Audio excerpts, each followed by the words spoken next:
the scores of these games, I don't think really are like reflecting how intense they feel. I'm wondering if to you that's maybe not because of the physicality, or why do you think that is?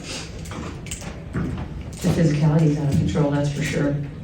I mean, you can bump and grab a wide receiver in the NFL for those first 5 yards, but you can do it in the W for the whole half court. You put two hands on somebody like that, it should be an automatic foul. They have the freedom of movement. There's no freedom. And I'm not saying that we're not fouling too. I'm not saying that. I'm saying it's out of control. Got it. Also, just wanted to ask you what stood out to you most about your team's defense tonight, and how important was NaLyssa Smith to that effort? I think we had a better attention to detail. I thought we had more crowded spaces. We were just a lot more locked in. I just feel like we executed at a better level. The effort was there. And it always starts with effort and execution, especially execution at this time of the year. And then just with what you were saying about the physicality being out of control a little bit, with this series going to back. Do you think it was a little bit, Callie? Well, I'm just trying to paraphrase what you said. With this series going to Indianapolis, is there like a level of concern about that maybe escalating, or how do you feel just about the referee's ability to keep that under? Well, most of my assistants come from the NBA, and they're like, this would not fly in the NBA. This level of physicality would not fly in the NBA. There'd be fights. We just have very well-mannered women that can get to the next play, but there would be fights. I'm not concerned because I know we'll keep our composure, but I mean, I don't understand. I don't get it. The freedom of movement is supposed to be a point of emphasis. Defensive 3 seconds is supposed to be a point of emphasis. Like, I don't know why we have points of emphasis. We'll go Mark, then Willie. Questions for either Becky or Asia? Yeah, for either, was game one a wake-up call, you think? Oh yeah, for sure. I guess she answered. 25 points, right? 9 rebounds, 5 steals. That's what the stat sheet said. I don't know if necessarily it's a wake-up call. I just say we came to work. We didn't come to work on game one, and that's on all of us. And I think game two, we just decided to come to work. And when we do that, and we do it the right way, and we play the right way, good things happen. But I don't necessarily think it was a wake-up call. I told my team I was honestly just more embarrassed game one whenever we played them than the 53-point loss. I don't think it was like, oh, no one panicked. It was just like, we gotta come to work. That's it. Willie, then Sabrina. Asia, Callie mentioned NaLyssa's defense. We know what you did, but I kind of felt like Chelsea's presence the entire night. She had 10 assists, but you both have mentioned all season about things done off the stat sheet. I just felt like on both ends of the court, her presence, it's just very domineering, if you will, and it made a big difference. Yeah, I mean, your question is tell us more about Chelsea's defense. Chelsea, her presence on the court. Gotcha. Yeah, I mean, when Chelsea's locked in, she's hard to stop on both sides of the basketball. And I think you see that she's someone that I believe could be on an all-defensive team because she's doing a lot that doesn't show up on the stat sheet, like you said. The way that she could just get her hands on balls.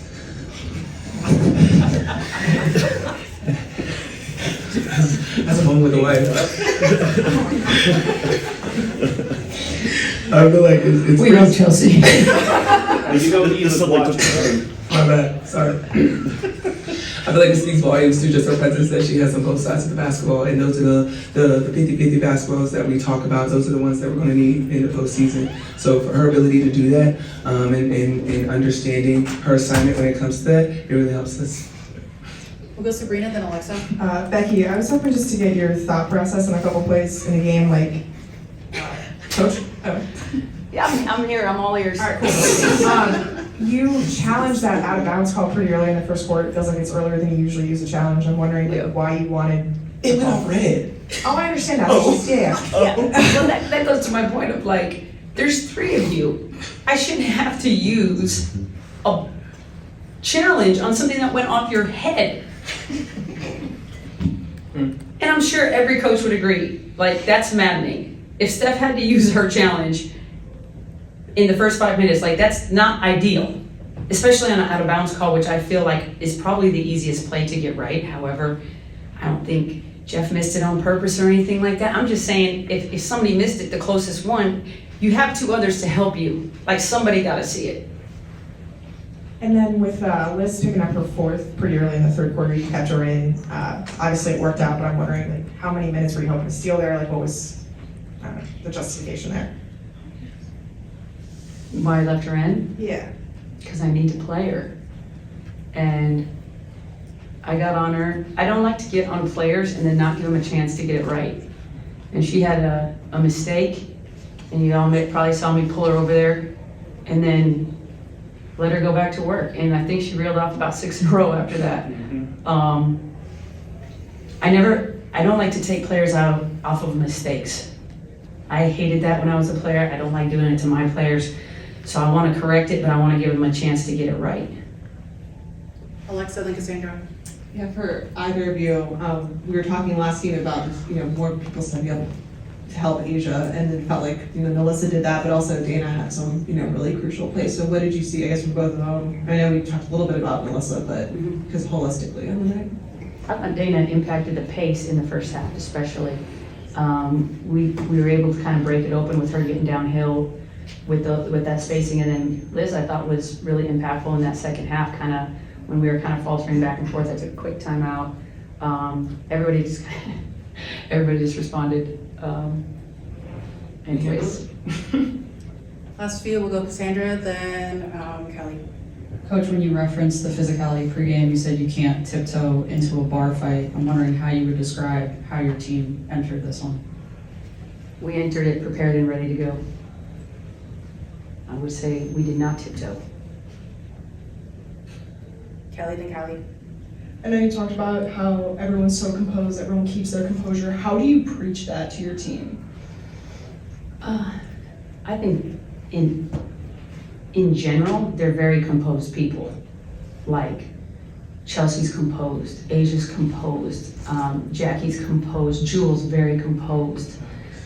So when the pressure starts to escalate, I know they know how to cook under pressure. They know how to handle that pressure, and they handle it appropriately. So I just trust them a lot of times. I mean, I'm fiery over there. I'm Italian, I can't help it. So, but they're cool under pressure, and you just let them do what they do a lot of times. Sometimes it's just a matter of, I thought Chelsea's play calling was good tonight. She's a general on both sides of the ball. It's just different people on different nights. And that's what makes them so difficult, is when they're all together, pick one. It's hard to just pick one, because you got 3 other ones coming at you. I can even throw Liz in there as a 4th one. Dana, like we get 24 from our bench. That's great production from our bench. Last two, Kelly. To you, Asia, you were key in a lot of runs to, I guess, like set the tone of the game, but also squash like momentum that the Fever maybe tried to start. And I'm wondering, what was it like, just maybe in huddles, every single time you're, starting a run, it's like Stephanie White's calling a timeout. So what is it like to be in those huddles and try to keep that momentum going during those breaks? Yeah, the biggest thing we were just saying was no let up. We know basketball is a game of runs, and we understood that, Indiana was going to have their run. They're going to have their point where it's like, oh my gosh, we got to stop the bleeding. But I think just our conversations that we have before the coach. Yeah, sorry about that. Welcome to the party. Janitor keeps single man. But our talks that we have amongst ourselves is something that we just continue to uplift each other and let each other know that, like, this is their run, but our run's coming soon. And we just got to make sure that we don't lose focus on the defensive end. Like, that is where we have to buckle in. We can't really be like, well, we're going to go on their run and we're going to try to make another run on the offense. No, we need to continue to maintain that on the defensive side and just have each other's back. I think we would really, really trust each other this game. Last question for Asia. Then also just have to ask you about the series going to Indiana for game 3. What's been your experience like playing there in the regular season, and how does their, I guess, like home court environment differ from others in the league? I mean, I feel like when we play, it's loud everywhere on the road, and it's really no different. Our experience there has not been great this season. We lost games there, so we have to come in with the mindset of like we got to stick together no matter what. Obviously, their crowds don't get into it. It's playoff atmosphere. Like the whole city's going to come out. But that doesn't change who we are and the game that we need to play and the system that we have. So is it going to be loud? Yes. It's going to be rowdy? Probably. But when it comes to us in our locker room, we just got to keep the main thing, and that's continue to be there for each other. Thank you, Asia. Thank you, Becky. Start questions for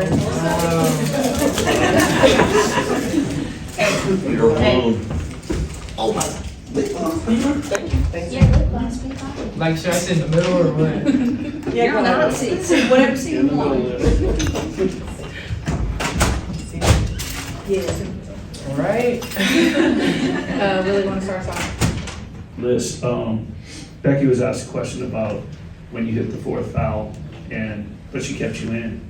It was off a mistake or something. She says to talk to you, doesn't like to take players out. Yeah. Have you had that in the past? Is that different? And how much do you appreciate that? And all of a sudden get locked in, because kind of went on a run there right after that. Yeah, I think it's way different. I think I am used to coaches, when you pick up 2, you immediately go into the bench. So it just shows the level of trust she has for me to go out there and, play without fouling. And like you said, when she kept me in the game, it was like I mentally was like, all right, I got to lock in so I don't get another foul. So it just shows, the trust and the belief in me. Kelly? You were impactful on both sides of the ball, like offensive rebounding, but also defensively. What's clicking for you on the defensive end with the ACE system right now? Honestly, a lot of film. Just watching a lot of film with coaches and just, perfecting those mistakes that I had in the first game. And so I feel like that's what helped me the most. And just, having somebody alongside me like Asia, where it's like she's talking to me on the backside and telling me where things are at. So I think that helps a lot too. Donetta? How have you mentally matured this season? It seems like you're a little bit more locked in mentally and more in control of it. How have you felt like you matured mentally this season? When you're on a team where winning is a standard, it raises your level of just focus and stuff like that. So I feel like being here where it's like the standard is to win, you have to lock in on a different level where it's like you don't want to make little mistakes where it's going to cost you. So just being dialed in, for 40 minutes, I feel like that's what helped me. Okay, anything else for, Scott and then Kylie? I know there's been so much talk from both sides about the physicality. As from a player perspective, what has it felt like out there these first 2 games? It's playoffs, very physical games.